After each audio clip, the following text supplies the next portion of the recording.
Bonjour à tous. J'espère que vous êtes bien dans l'atelier des dépendances. Tantôt, on a dit que j'étais un expert des dépendants. C'est vrai parce que je suis un dépendant. D'accord, donc je vais juste vous dire, mon nom est Osé Jeudi. J'aime pas qu'on m'appelle pasteur ou révérend, j'aime qu'on m'appelle Osé. Donc, vous pouvez me tutoyer. Je suis très jeune, même si que mes enfants me disent que je suis très vieux.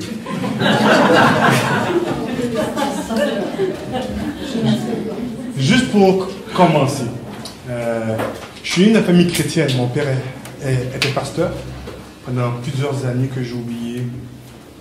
Depuis que je suis enfant jusqu'à après d'être marié, donc au moins une vingtaine d'années minimum.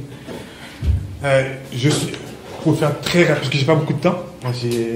Ah oui, juste avant, j'ai vu un volontaire qui me dit, après dans 40 minutes, qui me fait un signe de 5. J'ai vu un volontaire qui me fait ça, 5 comme ça, très important, okay, pour que je puisse accélérer le beat. Non, à 10 minutes avant. Comme ça finit. 35. Oui, 35. Okay. Donc, j'ai grandi dans une famille chrétienne. Je fréquentais les gangs de rue, le monde de la rue. En même temps, le dimanche, le vendredi soir, le mercredi, j'allais à l'église avec mes parents. Donc j'avais une double vie. Jusqu'à temps que mon père me presque force d'aller dans un camp, comme dans une colonie, mais pour jeunes adultes. Et par la suite, j'ai rencontré mon sauveur pour de vrai, Jésus. Mais je l'ai rencontré comme mon meilleur ami avant de le rencontrer comme mon sauveur et mon Seigneur. Suite à que je faisais confiance à personne, et autant que je profitais des gens, mais on profitait de moi aussi. Donc j'avais une relation de give and take, en anglais, excusez-moi, de donnant. Merci. Donc, suite à cela, Dieu a permis que je change ma vie, que je travaille.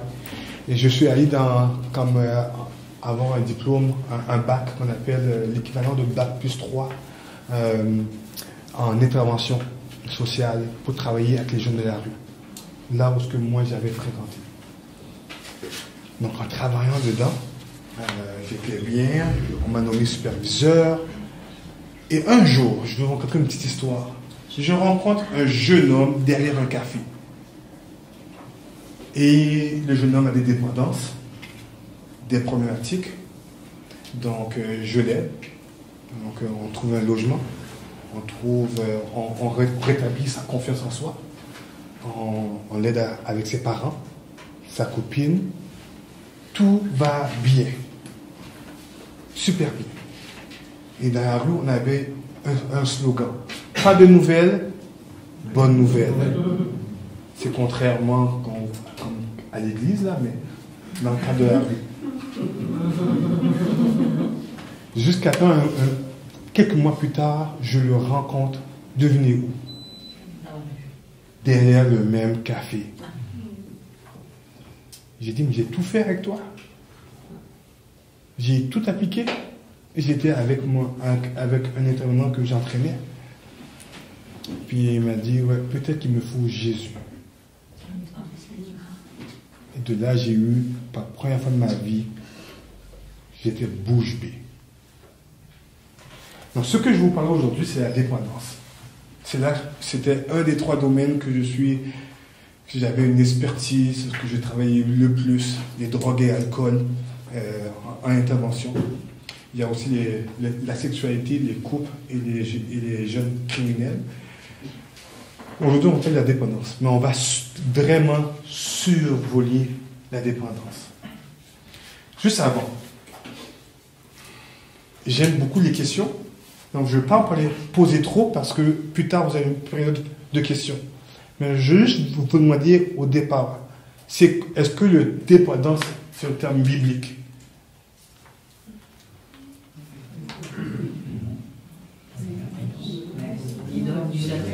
Là, j'entends, c'est pas sûr, j'entends que vous n'êtes pas vraiment sûr, pas vrai? D'accord, très bien. On va essayer de répondre ça plus tard. Mais juste rappelez-vous que je vous ai posé la question, d'accord? Ça dépend de quelle dépendance on parle. Oh. Très bien. Il faudrait écrire cela sur ce papier. Ok. Ça dépend de quelle dépendance qu'on parle. Très bien. La dépendance du Seigneur. Oh. Il faudrait écrire cette réponse-là aussi. Vas-y, je préfère celle-là que l'autre, mais oui. Donc, on a parlé de moi déjà. J'ai peu besoin de parler de moi, d'accord? Donc, si vous avez des questions sur moi, tantôt, vous en posez. Écrivez vos questions. Mais aujourd'hui, j'aimerais vous parler, pour parler de la dépendance, qui nous sommes. Comprendre c'est quoi la dépendance, est-ce que c'est biblique, tout ce que ça sort ce mot-là, dépendance, la composition de la dépendance. Parfois, on dit que quelqu'un est dépendant, mais on ne sait pas exactement sur quelle base. J'aimerais vous proposer une base de c'est quoi une dépendance. Le changement et la bataille pour contrecarrer une dépendance et des outils disponibles pour l'église locale. Ça vous va? Oui. Je vais essayer de faire ça en moins de 40 minutes. C'est tout un défi. Promis. Qui pourrait lire pour moi? Je vais vous demander de lire les versets pour moi. Comme ça me donne une pause à ma bouche. C'est bon qu'on est plus petit. Moi, j'aime mieux ça. Hein. Donc, qui pourrait lire pour moi Genèse 1, 27, s'il vous plaît, à voix forte, à voix haute? Oui. Okay. J'avais pas vu. Non, ça ne dérange pas. Je suis juste galant. Mon père m'a appris à être galant. Vas-y, ma soeur. Dieu créa l'homme à son image. Il le créa à l'image de Dieu. Homme et femme, il les créa. Maintenant, merci beaucoup. Est-ce que le péché a enlevé ce que Dieu a fait à l'origine? Non. Sur quelle base que vous dites ça? Le verset. Où? C'est quoi? Je ne sais pas si c'est dans Jacques ou dans l'Hébreu, je ne m'en souviens plus. En tout cas, un passage qui dit qu'on est toujours créé à l'image de Dieu, que l'image a été déformée, bien sûr. Qui pourrait lire Genèse? Amen. Qui pourrait lire pour moi Genèse 9, 6 et 7, s'il vous plaît? Qui est après le déluge que Dieu parla à Noé. Tu peux maintenant, oui, mon frère. Celui qui verse le sang de l'homme par l'homme, son sang sera versé. Car Dieu a fait l'homme à son image, et vous soyez féconds et multipliez-vous, peuplez la terre et multipliez-vous sur elle. Donc ça, c'est après la chute, c'est après le déluge, et Dieu dit encore que l'homme est fait à son image. C'est pour ça que le sang sera redemandé à celui qui verse le sang. Mais Jacques aussi parle de cela aussi. Jacques 3, 9. Qui pourrait lire pour moi, s'il vous plaît, à voix haute? Une dame maintenant, excuse-moi. Je vais faire dame, homme, oui. Par elle, nous bénissons le Seigneur notre Père, et par elle, nous maudissons les hommes faits à l'image de Dieu. Waouh! Maintenant, c'est clair, hein? Nous sommes faits à l'image de Dieu. Êtes-vous convaincus? Oui. Même maintenant. Donc, tout humain qui existe ou qui a existé sont créés à l'image de Dieu. C'est un fait accompli. Je vous ai prouvé. Est-ce qu'il y a quelqu'un qui a des doutes? C'est important cette base-là à comprendre. Merci. Donc, ça veut dire que même si quand on a péché, on est encore à l'image, mais par contre notre image, l'image de Dieu est noircie, ternie à cause du péché, modifiée. Donc oui, on peut avoir des problématiques parce que le péché modifie cette image-là, mais elle n'enlève pas, elle est quand même notre identité. Pourquoi alors certains d'entre nous nous tombons dans un esclavage, dans un excès pour être asservis?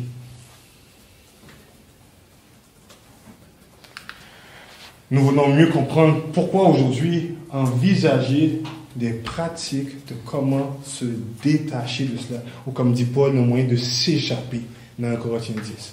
C'est ça que je vais essayer de vous amener en vous disant 4 histoires. Et peut-être c'est des histoires que j'ai totalement inventées. Donc, comme j'habite pas en Europe, vous ne pouvez pas dire que Osée parle de moi. Okay? Donc j'ai totalement inventé ces histoires-là. Donc écoutez-moi.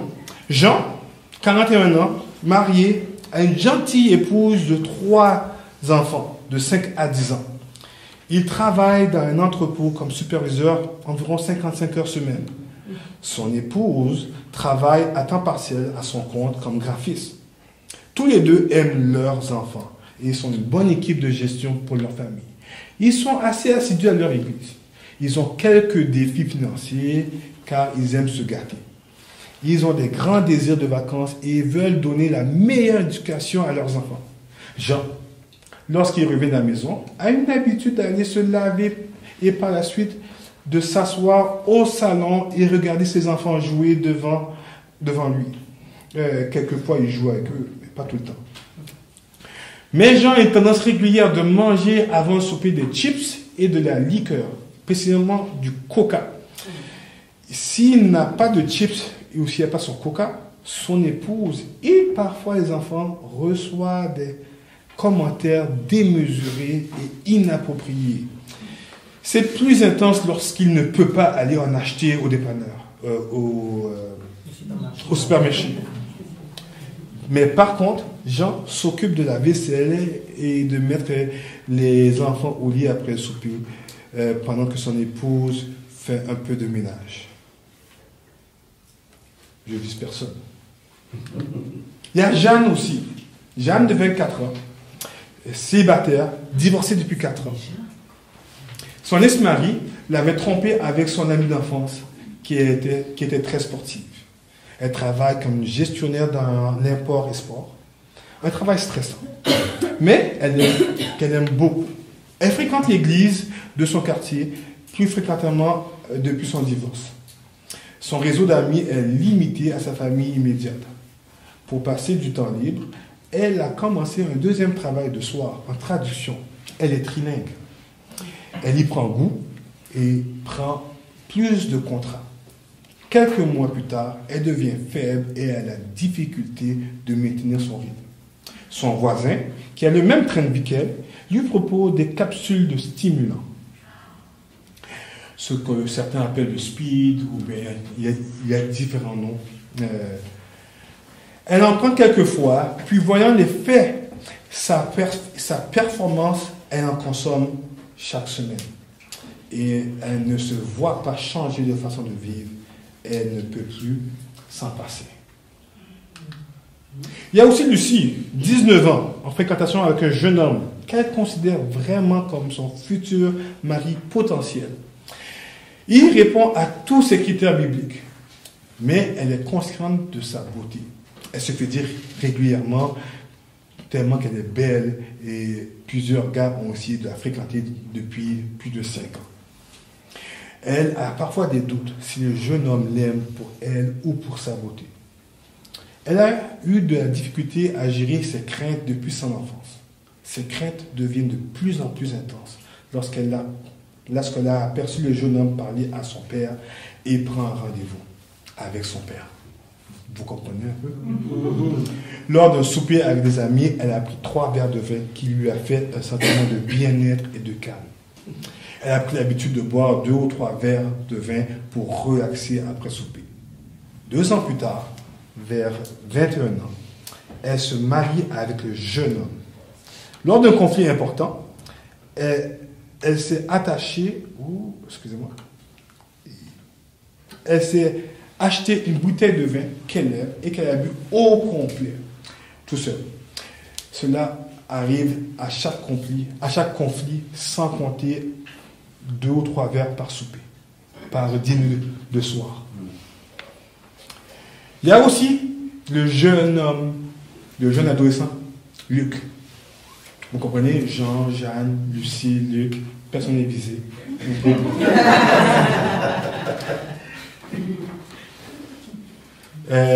Luc, 14 ans, il est en c'est la 2e année, 2e ou 3e année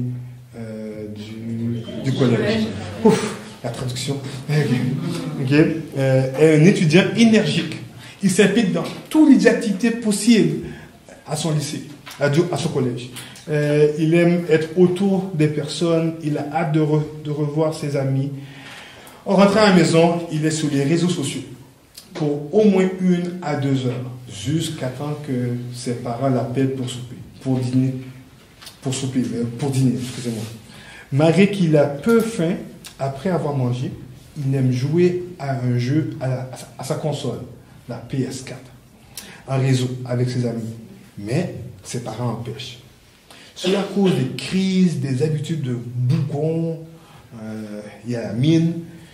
Le soir, il chatte et regarde les notifications sur les réseaux pour voir si quelqu'un a regardé ses commentaires ou regardé ses vidéos. Cela l'empêche de dormir à 21h comme prescrit par ses parents, mais plutôt vers 2h du matin. Il se réveille à 7h du matin pour partir à l'école.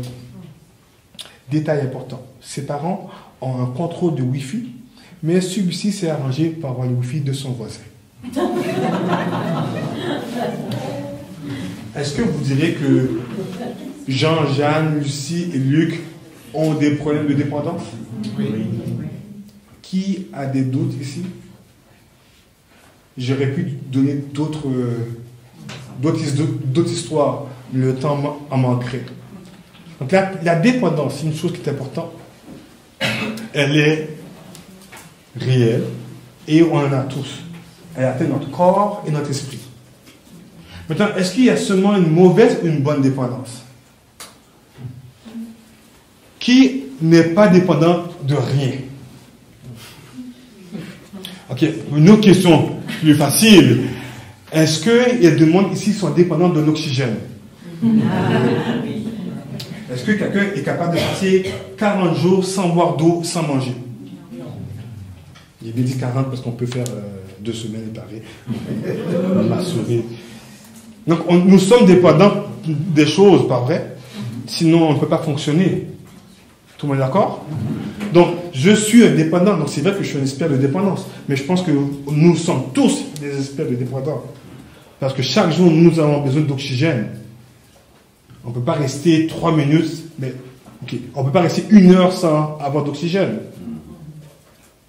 Sinon, on peut aller dans l'espace, on peut aller sous l'eau, on pourrait vivre comme des poissons sans problème. Même les poissons, ils ont besoin de l'oxygène aussi, mais dans une autre forme. Donc, nous sommes tous dépendants. Donc, il y a des bonnes dépendances et des mauvaises dépendances. Donc, quel est le critère entre les deux? Une slide que j'ai oublié de marquer. Okay. C'est que la bonne dépendance, elle ne va pas nous empêcher de faire des bonnes choses. Donc la nourriture qu'on a besoin peut être une mauvaise dépendance aussi. On peut en abuser. Comme dit Proverbe 5, on peut faire un excès de notre folie. Il faut comprendre que cette dépendance est à la fois choisie et en même temps irrésistible. Dur, pour être honnête, impossible à arrêter pour certaines dépendances. Elle est une idolâtrie quand elle ne sert pas à glorifier notre Créateur, à celle qu'on est faite à son image. Et cela, c'est important de comprendre, parce qu'on est fait à son image, on a été créé pour adorer Dieu, pour le refléter. Et quand on ne le reflète pas, c'est une idolâtrie. Et de là, je ne vais pas rentrer dans Exode 34 que j'utilise pour montrer l'importance de l'adoration à Dieu. Un des textes pour moi qui est le plus important de la parole de Dieu, parce que c'est un texte qui parle, que Dieu parle de lui-même. Mais je ne rentrerai pas dedans. Mais je vous incite de prendre un cours de doctrine qui survole notre identité en Dieu par rapport à qui est Dieu et comment nous on doit l'adorer. Mais je ne vais pas rentrer dedans. Donc, nous sommes faits pour adorer Dieu. Si vous n'êtes pas sûr, venez me voir, je vous prescris le livre de Klein qui va parler de l'autorité de la parole de Dieu et qui parle de notre déchéance. Donc la dépendance, ce n'est pas un mot qu'on voit dans la Bible. Par contre, le terme qui est le plus proche que j'aime, il y a deux. J'aime l'esclavage de péché, ou bien si vous aimez les proverbes, comme dans Proverbe 5, ou bien dans Proverbe 8, et 9, la folie. La folie qui crie, qui attire l'homme. Donc, sa compétitrice s'appelle la sagesse. Donc, les Proverbes 1 à 9 nous parlent de la sagesse versus de la folie. Donc, vous pouvez changer le mot folie pour dépendance. Mais je vous avoue, j'ai une attirance, une préférence pour esclavage de péché. Donc, depuis le commencement du monde, le péché est entré, depuis Adam et Ève, le péché est entré dans le monde, tristement. Donc, nous aspirons à des choses hors de notre portée. Un peu comme Ève, hein, avoir la connaissance du bien et du mal. Elle a vu que le fruit était beau et qu'il pouvait emmener plus de connaissances. Elle a cru au mensonge du serpent. Ça transforme nos bons désirs, malheureusement. La nourriture, c'est un bon désir, non? Dieu nous l'a donné. Mais on y abuse. Tu as des exemples que j'aime donner. Moi, je suis un grand mangeur. Je suis un grand goûteur, comme dit ma femme. Ma femme fait une grande cuisinière. Moi, je suis un bon mangeur. Mais je peux en abuser, par contre. Ces désirs sont insatisfaits, sont douloureux et insatiables. Si vous avez un doute, lisez l'histoire de Rachel dans Genèse 30. Comment elle avait envie de sa sœur. Nous voulons souvent gérer nos comportements plutôt que notre cœur. Est-ce que c'est vrai? Oui. Dans le comportement de Luc, qui ici a des enfants, juste pour être sûr? Qui n'a pas d'enfants? C'est mon frère alors. Ok, d'accord. Je prends un autre exemple. Dans l'histoire de Lucie, qui s'est mariée, okay, est-ce qu'on va dire à Lucie, mais arrête de boire, hein? C'est simple, non? Est-ce que le problème est l'alcool? Oui, le problème est l'alcool. Est-ce que le vrai problème est l'alcool? C'est le cœur. Donc, parfois, on va être tenté de régler ce qu'on voit, ce qui est apparent, le comportement. Mais parfois, sans vouloir, on va accentuer cet esclavage-là parce qu'on ne va pas au cœur. Donc, c'est pas que c'est mauvais de dire d'arrêter de boire, mais arrêter de boire est très simpliste. On ne règle pas le problème. Et on risque même de le nourrir. Dans la parole de Dieu, est-ce que vous savez comment le mot cœur est utilisé? C'est trop important pour que je passe de côté. Pour vous comprendre comment, quand j'utilise le mot cœur ici, et quand partout le reste de la parole de Dieu. Qui connaît la définition du mot cœur? C'est le siège de la volonté. Le siège de la volonté. Ça, c'est une des rares personnes qui me répond cela. Okay. Parce que d'habitude, on va me dire c'est sentiment. Dans la parole de Dieu, il y a une seule place dans la 8 secondes, dans 8 secondes 19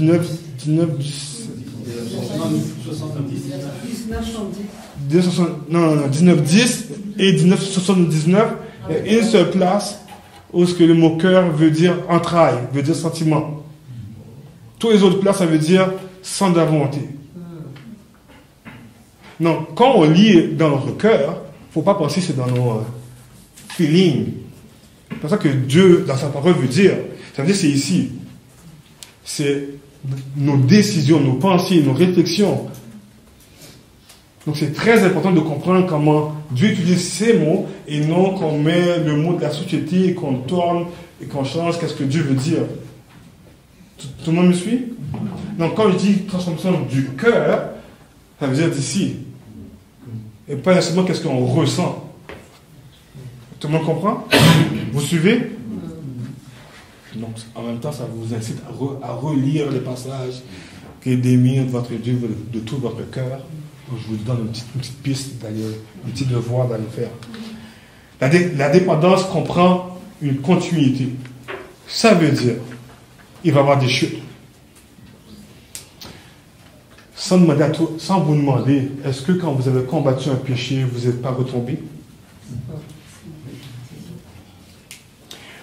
Comment on appellerait quelqu'un qui retombe souvent dans la même place?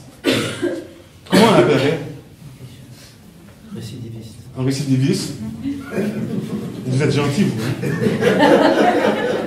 Dites-moi comment vous pensez. Hein? Un addict, quoi d'autre? Un esclave. Un esclave, quoi d'autre? Ok. Vous êtes devant chez vous, vous voyez un trou. D'accord? La ville a fait un trou. Il a mis des barrières. Il y a quelqu'un qui marche comme ça, et qui tombe dans le trou, première journée. Il se fait mal, il se lève. Deuxième journée, il retourne, il tombe encore.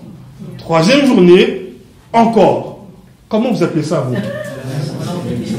C'est pas tomber, c'est sauter.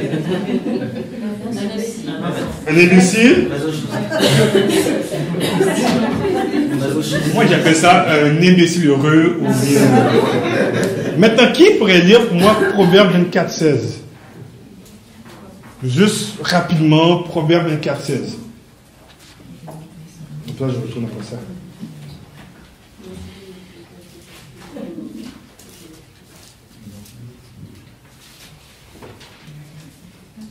À voix haute. Proverbe 24, 16. Car cette fois le juste tombe et il se relève, mais les méchants sont précipités dans le malheur. Ah, mon frère, peux-tu juste relire le début parce que je ne comprends pas. On vient juste de dire que c'est un imbécile heureux, un imbécile, un récidiviste, un addict. On vient juste de dire cela. Mon frère, Vincent, tu es un pasteur, donc il faut juste... Car cette fois le juste tombe et il se relève, mais les méchants sont précipités dans le malheur. 7 fois dans le même trou. Comment Dieu l'appelle? Moi, je suis pas prêt à l'appeler comme ça.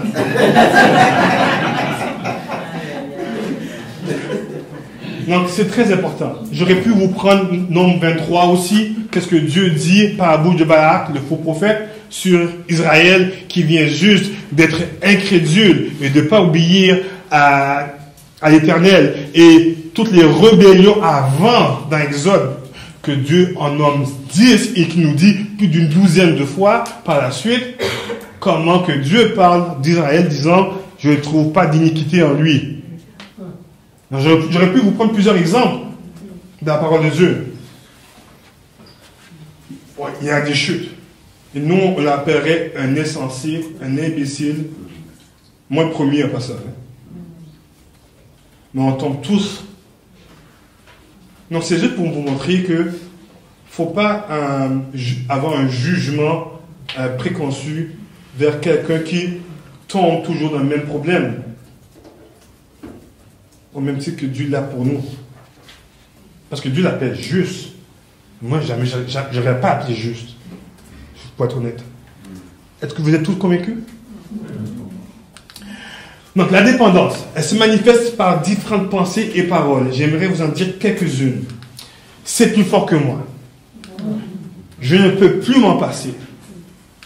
Cela me rassure, me console, me réconforte.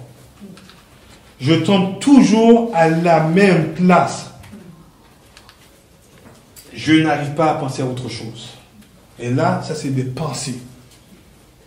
Maintenant, elle prend fonction, elle prend action et pouvoir quand que je dis je veux fuir de ma souffrance. Je veux faire taire ou gérer une souffrance. Je veux geler une souffrance. Je ne veux plus la ressentir, cette souffrance-là. Je veux absolument un cadeau. Ou bien encore pire, je mérite un cadeau. Il n'y a pas de minuteur, chérie. Il n'y a pas de minuteur. C'est très important, ça. Ça, vous êtes familier, ça? Pas besoin de répondre à vous. Mais vous avez déjà entendu quelqu'un dire autre chose? Peut-être pas vous, là. Vous n'êtes pas dépendant. Mais est-ce que quelqu'un d'autre... Vous avez déjà entendu ça de quelqu'un d'autre? Oui? Ça, c'est juste quelques-unes, là. Donc, on peut faire ça avec la nourriture, la boisson, des substances légales ou illicites. Je ne ferai pas un cours dessus parce que je peux parler pendant 2 heures juste sur le deuxième point. Le numérique, Internet, ou les plaisirs, les divertissements, le sport, les apparences, les approbations, ou de vouloir être reconnu comme une certaine personne. Approbation plus par rapport à ce qu'on fait, la reconnaissance par rapport à qui on est. La dépendance affecte tout notre être au complet. Donc ça affecte notre habitude de vie, ça affecte notre corps, physiologie, donc même une partie de notre cerveau. Si on parle de pornographie, mais je pourrais vous parler au moins 40 minutes juste sur la pornographie pour montrer comment ça affecte nos neurones et comment il y a différentes formes de pornographie. Il n'y a pas la pornographie juste voir des personnes nues, mais il y a aussi ce que j'appelle la soft porn. Ça veut dire que des choses bien normales, mais que ça nous fait imaginer aller plus loin, sans voir la pornographie. Donc c'est là que les logiciels de redevabilité n'ont pas d'effet, ou peu d'effet. Donc ça, il faut le savoir de cela. Il y a aussi les histoires romantiques, et ainsi de suite. Là. Donc je peux parler longtemps. Donc très important. Et nos pensées. Donc elle affecte tout notre être complet. Et c'est là que ça devient... Il faut comprendre que nous tombons tous dans la dépendance, malheureusement. C'est là que l'enregistrement que notre corps fait, okay, ça reste en mémoire.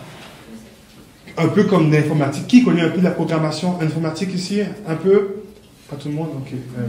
C'est comme si j'écris sur le mur, que je grave quelque chose ici, mais, et que le mur est en béton. On ne peut pas vraiment le réparer, même si quand je mets du béton par-dessus, la marque reste pareille. Ça reste une mémoire dans le béton. Donc, ce qu'on voit, ce qu'on touche, ce qu'on entend, affecte qui nous sommes. Parce qu'on est fait pour adorer à l'image de Dieu. Et comprendre l'importance de bien nourrir nos pensées. Et de là, je vais vous référer au livre de John Piper sur l'adoration, qui explique assez profondément et très clairement les différents types d'adoration, dont la musique, dont la louange, dans le temps, qu'est-ce qu'on passe, qu'est-ce qu'on entend, ça nous affecte. Vous m'excuserez que je ne parlerai pas de cela aujourd'hui pour vous montrer comment c'est important par rapport à la dépendance. Mais je vous dis au moins, allez vous chercher.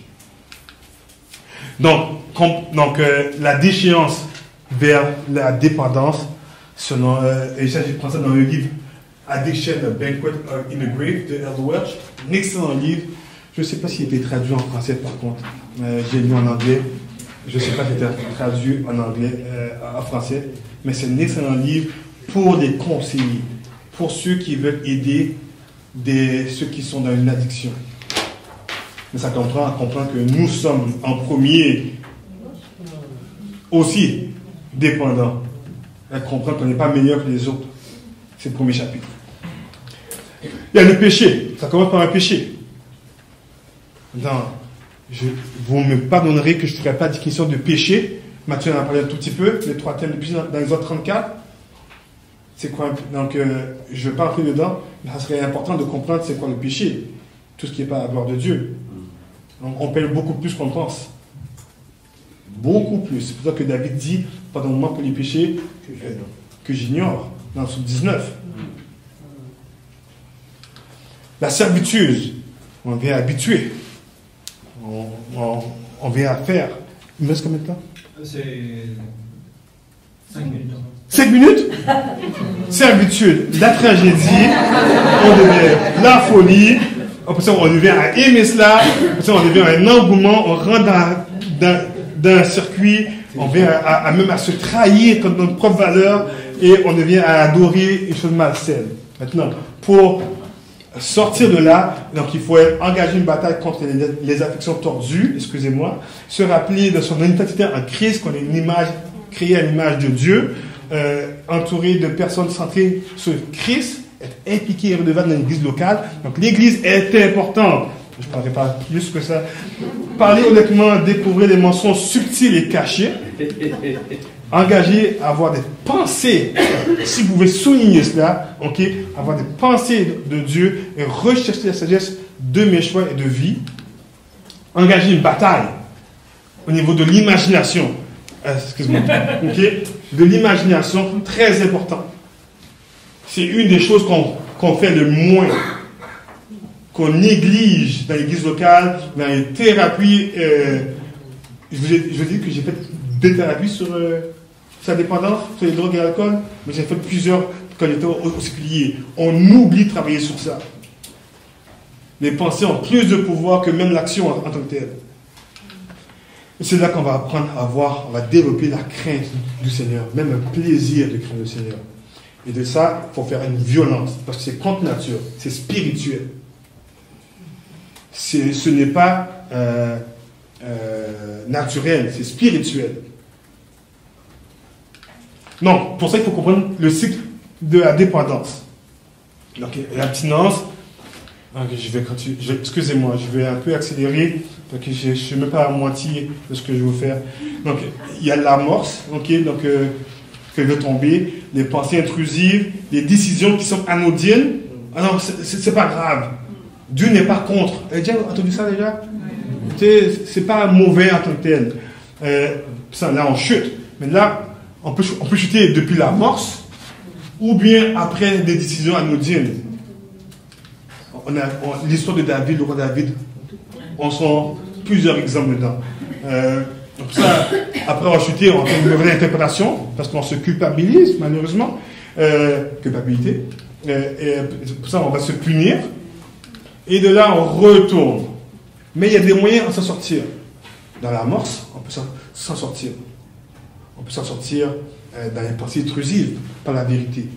On peut prendre des décisions, des bonnes décisions, pour bien adorer, parce qu'on sait qui nous a créés. On peut, des mauvaises interprétations avec l'église locale peut nous corriger.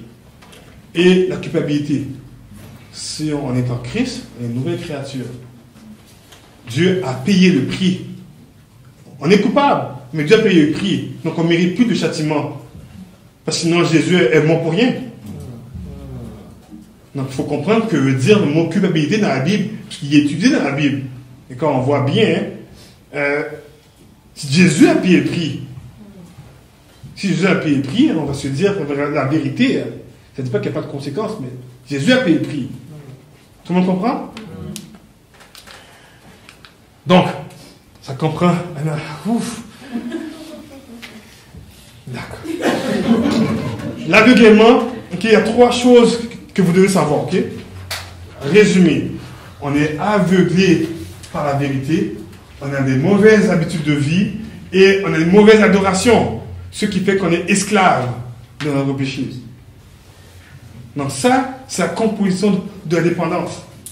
C'est ça qui fait qu'on est dépendant, la mauvaise dépendance.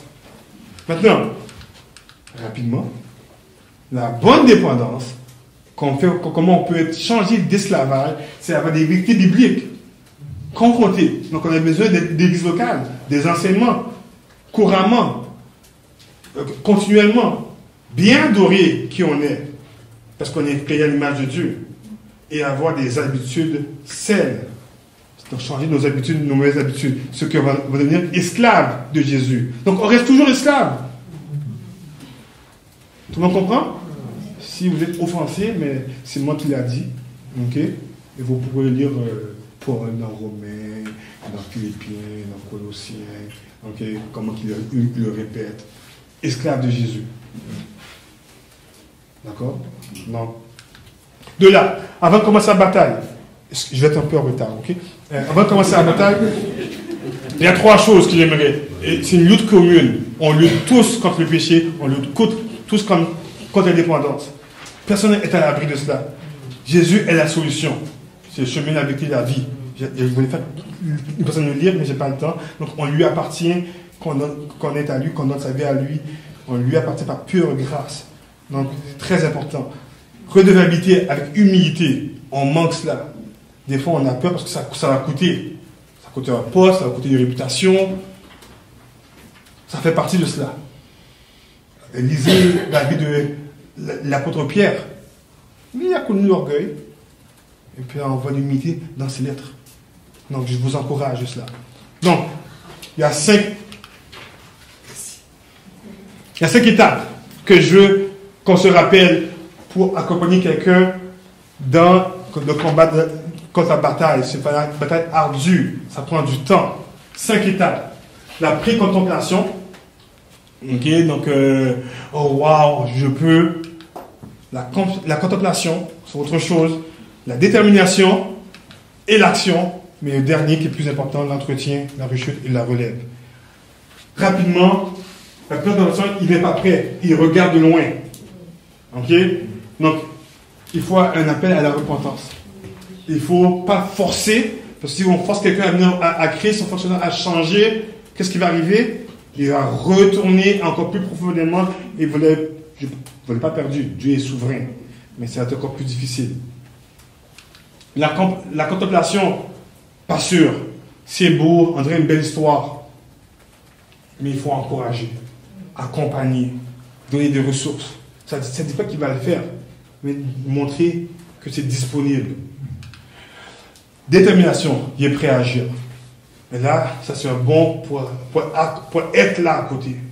Souvent, on laisse tomber et dit, ok, d'accord, fais ci, fais ça, fais ça. Non, il faut être là. Avoir un plan d'action réaliste, clair.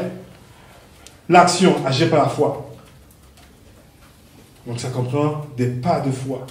Et ça, souvent, ils ont peur. Est-ce qu'ils vont être tout seuls? Parce que souvent, ils savent qu'ils vont retomber. Et là, c'est là qu'on les laisse tomber. Parce que ça fait 4 fois qu'ils ont tombé à la même place. C'est là qu'il faut ajuster le plan d'action. C'est bon, je peux avancer? Oui? Je parle, excusez-moi. Donc, dans tout cela, l'évangile, l'église est essentielle. Donc, si vous pensez de référer ça au conseil biblique, pas de problème. Mais je trouve ça, je suis un conseiller biblique en passant, mais avant tout, je suis un pasteur aussi dans une église. Je trouve ça désolant que les premiers pas ne sont pas faits dans une église locale. C'est pas que le conseil biblique n'a pas sa place. L'église, avant tout. Avant tout. Comme Matthieu a dit au début, Romains 15, 14, est-ce qu'il y a quelqu'un qui se rappelle? Vous êtes capable de vous exhorter. D'accord. Donc, entourez-vous de frères et sœurs, de l'aide spécifique pour ces combats. Tu me donnes beaucoup de pression. Les groupes de prière, les petits groupes. Servir Jésus dans l'église. Donc, ils ne font pas là juste pour recevoir, mais pour servir. Ils peuvent passer le balai. Ils peuvent passer la vadrouille. Ils peuvent laver les murs, placer les chaises. Ils peuvent servir l'église. Et les conseils bibliques, si c'est approprié, si c'est nécessaire, avec plaisir. Mais pas à l'extérieur de l'église locale. Non, prendre du temps à méditer la parole de Dieu, comme Matthieu avait dit, c'est très, très, très, très important. Il n'y a rien de plus important que cela. Parce qu'elle restaure l'âme, selon Psaume 19. Changer le paradigme pour la vérité. Puis il y a deux outils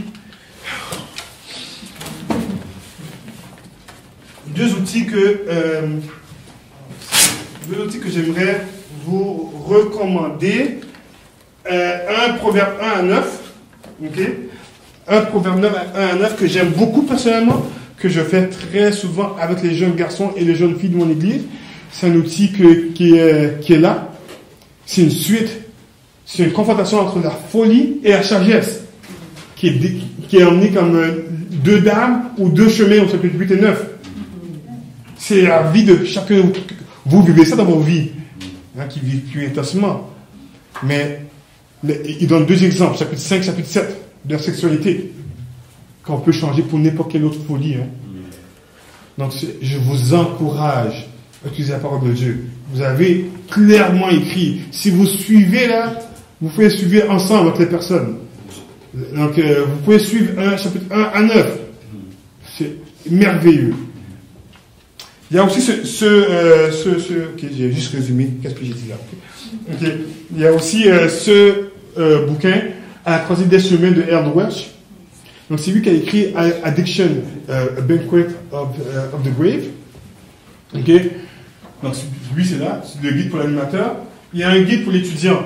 Donc c'est à peu près comme c'est similaire à le guide de changer comment vraiment. Okay. Donc si vous voulez feuilleter plus tard, vous pouvez. Donc c'est sûr que c'est mon livre, moi j'utilise beaucoup. Donc vous allez avoir des notes et des soulignements.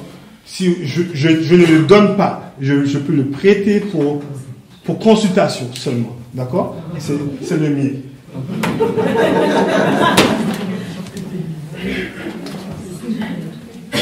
Je vais juste bien le mentionner pour pas que personne pense que je donne. Donc, nous avons le meilleur outil qui est la parole de Dieu. Et j'aimerais vous encourager. Éphésiens 4, 17, 32. Il reste encore... il me reste plus de temps? Il reste 5 minutes. Il me reste 5 minutes? Ah! Tantôt, tu m'as dit 5 minutes, tantôt. J'aurais pu détailler sur beaucoup d'autres choses. Éphésiens 4:32. J'aimerais juste... ok, je n'ai pas le temps de tout le lire. Mais Éphésiens 4 parle de dépouiller, mais aussi de se revêtir. Donc souvent, on va dire, arrête, juste arrête. Si je lis bien dans Éphésiens 4, je donne juste un exemple qui dit renoncez au mensonge et que chacun de vous parle sur la vérité de son prochain. Renoncez au mensonge, parlez de vérité. Il y en a d'autres. Voler, va travailler pour donner à ceux qui en ont besoin. Il y en a plusieurs exemples dedans. Hébreux 3:13, être redevable. Hébreux 3:13, ça je peux lire, c'est plus rapide. No stress.